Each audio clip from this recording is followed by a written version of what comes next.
Welcome back to another technical deep dive here in the debug zone. Today we're tackling a big question and breaking it down with insights from other users. Hopefully this clears up some misconceptions and helps you get the answer you need. So buckle up, stay a little curious, and let's jump right in.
And that's a wrap.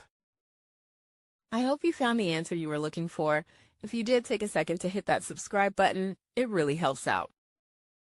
And let me know in the comments which solution worked best for you. See you next time in the debug zone.